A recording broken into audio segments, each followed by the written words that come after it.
Hello student, ध्यान दें। Physics भौतिक विज्ञान कक्षा 12 का जो पहले चैप्टर में सबसे महत्वपूर्ण होता है वो कूलाम का नियम। कूलाम का नियम को सन 1785 ईस्वी में फ्रांस के वैज्ञानिक कूलाम ने दिया था। इसके अनुसार दो स्थिर बिंदु आवेश यानी ये दो आवेश होंगे, ठीक है। ये दोनों आवेश है, मान लीजिए। आवेशों के बीच क्या कह रहा है, दो स्थिर बिंदु आवेशों के बीच लगने वाला बल, इस पे कोई बल लग रहा है एफ। आकर्षण या प्रतिकर्षण बल, जो बल होगा वो या तो आकर्षण प्रकृति का होगा या तो प्रतिकर्षण प्रकृति का होगा। ये आवेशों के परिमाण, आवेश मान लीजिए इसका Q है, इसका Q है, एक माइनस Q एक प्लस Q। अब इनके जो आवेशों का परिमाण होगा Q1 इंटू Q2, मान लेते Q1 इंटू Q2 के गुणनफल, इन दोनों का गुणा के अनुक्रमानुपाती, गुणनफल के अनुक्रमानुपाती होता है समीकरण नंबर 1। तथा बीच की दूरी हमने मान लिया इसके बीच की दूरी r है, तो r के वर्ग, r का वर्ग जो बल होगा वो r के वर्ग के व्युत्क्रमानुपाती हो जाएगा समीकरण नंबर 2। अब समीकरण 1 और समीकरण 2 को मिला दे, समीकरण 1 व समीकरण 2 से। जब समीकरण 1 व समीकरण 2 को मिलाएंगे तो यफ अनुक्रमानुपाती 1 में गुणा होगा Q1 इंटू Q2 का, तो हो जाएगा Q1 इंटू Q2 बटा में r स्क्वायर। और जब कभी भी अनुक्रमानुपाती का चिन्ह हटता है तो एक नियतांक लगेगा, यहाँ पर नियतांक हो जाएगा K Q1 इंटू Q2 बटा में r स्क्वायर। K का मान होता है 9 गुणे 10 की पावर 9, K का मान होता है 9 गुणे 10 की पावर 9। और K का मात्रक की बात करेंगे तो हो जाएगा यहाँ पर बल का मात्रक न्यूटन, R हो गए मीटर, तो हो जाएगा मीटर स्क्वायर प्रति। आवेश का मात्रक होता है कूलाम, 2 बार है तो कूलाम स्क्वायर। K की बीमा की बात करेंगे तो K की बीमा न्यूटन मतलब हो गया, बल का बीमा होती है mL की पावर -2। मीटर मतलब एल स्क्वायर प्रति। कूलाम की बीमा होती है AT मतलब आवेश की बीमा होती है AT, स्क्वायर है तो A स्क्वायर T स्क्वायर। जब लेंगे तो यम यहाँ पर यल और यल स्क्वायर मिलकर हो जाएगी यल क्यूब, T की पावर -2, ये बटा में ये भी आ जाएगा -2 और -2 मिलकर हो जाएगा T की पावर -4 और A ऊपर जाएगा तो -2। अर्थात K की बीमा होती है यम यल की पावर 3, T की पावर -4 और A की पावर -2। अगर यही माध्यम निर्वात या वायु हो जाए तो हम K की जगह 1/4 पाई एप्सिलॉन नॉट रख सकते हैं।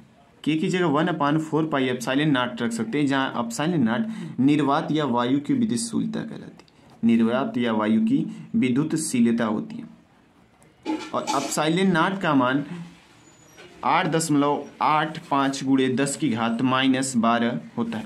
और इसकी जो एप्सिलॉन नॉट की बीमा की बात करें तो एप्सिलॉन नॉट की बीमा K क्या उल्टा हो जाएगी। K की बीमा थी यम यल की पावर 3, T की पावर -4, A की पावर -2 थी।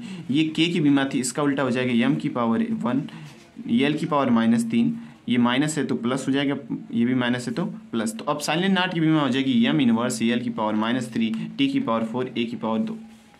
ध्यान दें, दूसरा जो सबसे महत्वपूर्ण क्वेश्चन है वो है अच्छी स्थिति पर वैद्युत क्षेत्र की तीव्रता। अच्छी स्थिति पर वैद्युत क्षेत्र की तीव्रता। अब अच्छी स्थिति पर वैद्युत क्षेत्र की तीव्रता का निगमन करने को पूछता है या आपको पूछेगा कि उसका व्यंजक ज्ञात कीजिए वैद्युत क्षेत्र की तीव्रता, ठीक है।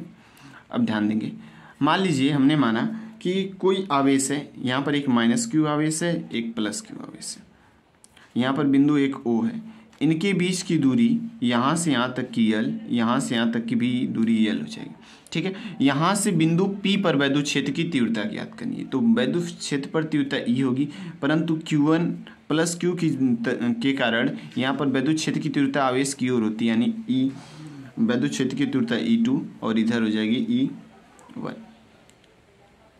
अब ध्यान दें, सूत्र हम जानते हैं कूलाम के नियम से, E बराबर होता है, कूलाम के नियम से जब हम निगमन करते हैं वैद्युत क्षेत्र की तीव्रता, E का सूत्र होता है 1/4 pi epsilon not into Q बटा में R स्क्वायर। अब यहाँ से यहाँ तक की दूरी पूरी R हो जाएगी और हमें ज्ञात करना है इधर कम की ओर, तो हो जाएगा R माइनस यल का स्क्वायर, समीकरण नंबर 1। ये किसके कारण है, ये Q के आवेश कारण है, -Q के कारण, -Q के कारण वैद्युत क्षेत्र की तीव्रता इतनी है। अगर ये हम +Q के कारण निकालेंगे तो +Q के कारण हो जाएगी ये E1, ये E2 बराबर हो जाएगी 1/4 pi epsilon not into Q upon R + L का होल स्क्वायर, R + L का होल स्क्वायर, ये हो जाएगा समीकरण नंबर 2। अब समीकरण अगर कुल वैद्युत क्षेत्र की तीव्रता पूछे E का मान, तो E बराबर हो जाएगा E1 - E2 बराबर E1 का मान यहाँ से रख देंगे समीकरण 1 से 1/4πε0 इंटू क्यू बटा आर माइनस यल का होल स्क्वायर माइनस हो जाएगा 1/4πε0 इंटू क्यू बटा आर प्लस यल का होल स्क्वायर। अब यहाँ से हमें 1/4πε0 कॉमन दिख रहा है, तो हमने 1/4πε0 और क्यू भी दोनों जगह है तो क्यू को भी हमने कॉमन ले लिया। अब इधर बच जाएगा 1/r माइनस यल का whole square minus 1/r plus L का होल स्क्वायर। अब इसका क्रॉस मल्टीप्लाई, इसका इसमें उड़ा इसका इसमें, तो ई बराबर हो जाएगा q/4πε0 इंटू इसका इसमें उड़ा हो जाएगा तो हो जाएगा आर प्लस यल का whole square minus R minus L का होल स्क्वायर बटा में एक ब्रैकेट में a माइनस बी दूसरे में a प्लस बी, तो a square minus B square ऊपर से दोनों का स्क्वायर है तो हो जाएगा होल स्क्वायर। अब अगला स्टेप है e बराबर q/4πε0 इंटू इसका हो जाएगा a प्लस बी का whole square, a square plus B square plus 2ab, तो हो जाएगा a की जगह r का स्क्वायर प्लस b की जगह l, 2ab a और b की जगह r और l माइनस ये r माइनस l, तो हो जाएगा a square minus a square plus B square होता है लेकिन ये माइनस जो है इसे माइनस कर देगा, साइन चेंज कर देगा और यहाँ पर माइनस होता है तो हो जाएगा प्लस 2rl अपान में R square minus L square का स्क्वायर, ये हो जाएगा आर स्क्वायर से आर स्क्वायर कट जाएगा, यल स्क्वायर से यल स्क्वायर कट जाएगा, तो ई बराबर हो जाएगा q/4πε0 इंटू 2rl मिलकर हो जाएगा 4rl बटा में R square minus L square की पावर 2।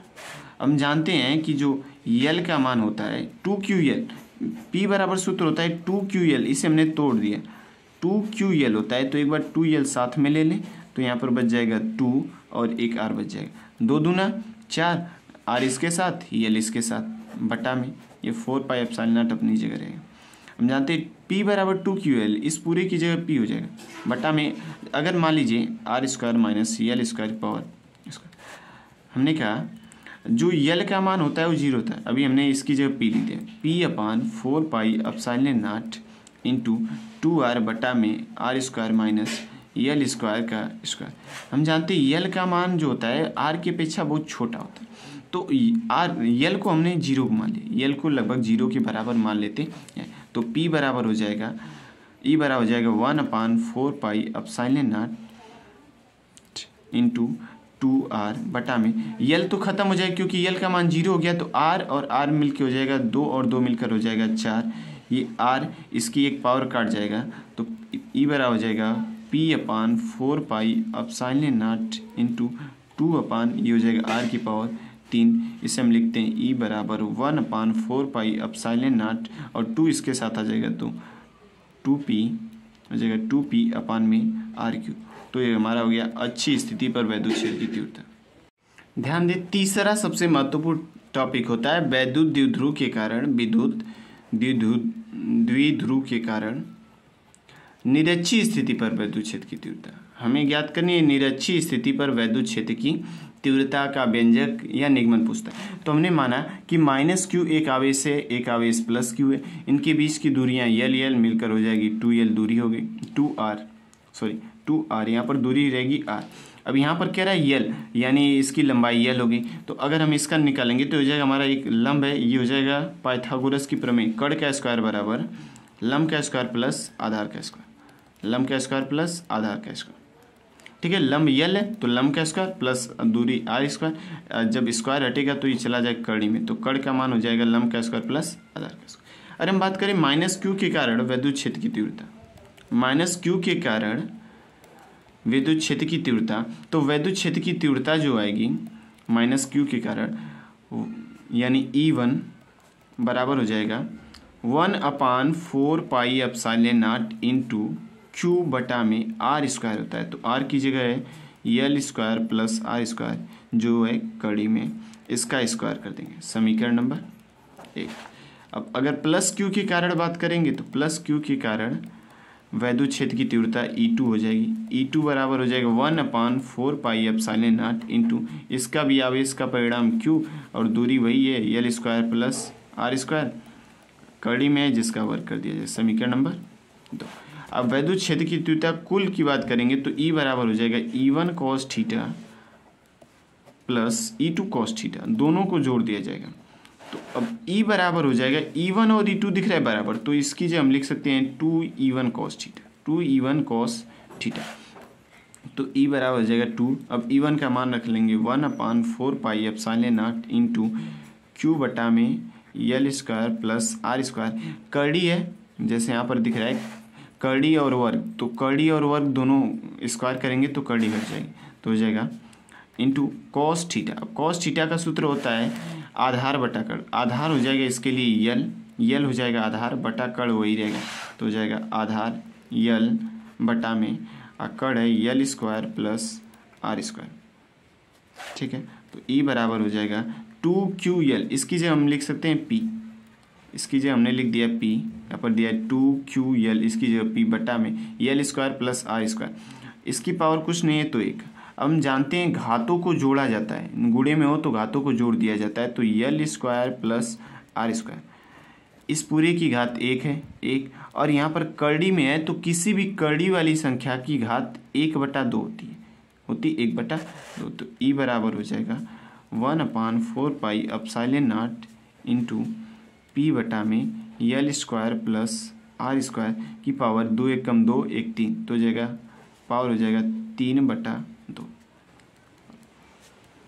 1/। और पिछली बात में हमने आपको बता दिया कि जो यल का मान होता है वो बहुत छोटा होता है आर की अपेक्षा, यल का मान बहुत छोटा होता है आर की अपेक्षा, यानी आर बहुत बड़ा होता है, तो यल का मान लगभग 0 मान लेते हैं, तो यल हो जाएगा 0, हो जाएगा आर की पावर 2 इंटू 3/2, 2 से 2 कट गया, तो E बराबर आ जाएगा 1/4 pi epsilon not into P बटा में आर की पावर 3। ये तीसरा सबसे